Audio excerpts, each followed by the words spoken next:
No, no, no, no, no, mi sohlani mo. An ko ƴewtaɗo e entreprise am he kala to neɗɗo yaari tawma toon mata wawa joɗade galle mum pofta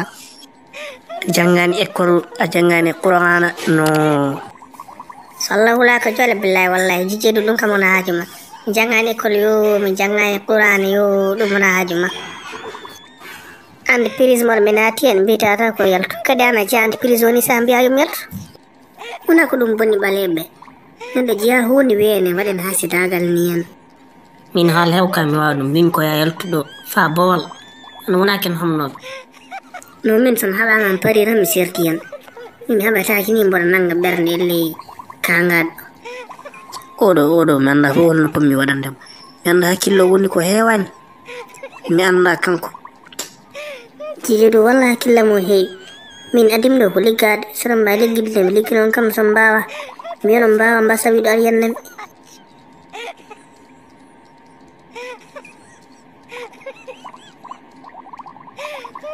an garɗa ko liggade aɗa yiɗi liggade e entreprise hay bindol a yiyata ɗum holno amnorto ala jiiɗi ɗum min kay mboɗo yiɗi bindi mimami yiyata bindi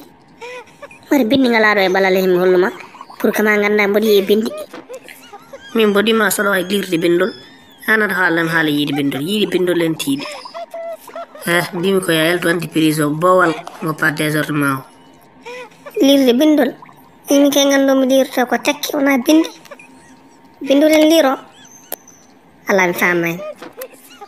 lirde bindol yo lirtude bindi yo ɗo e 3 minutes sa yaltanno ma yi ko woni hen boɗande an o a welaka mi wona ɗo en mboɗo mi yalta noon kala foof noon ne pottuɗen yataw ka parɗo hakkude men gasi ha laaɓi kala to mbawɗa yaade yowgo paama kam kala to nanggu mami yataw ka parɗo andu a gayni min Amadou komi jijjeɗo cikkuɗa on ko mbawɗa hen min est ce que on ko mbawɗa hen min anda kam min ala probléme joni kay so tawi ka gorko ara birno nden no 2 minutes mi réglement comme no réglirta montore ni ɗum tagui mi wiide hakkille ma o hewani hay aduna joni o hay dawaɗi a yiyatani kaɓa saka yimɓe non il faut kaɓen tan goto foof anda place mum mbawin rentodirde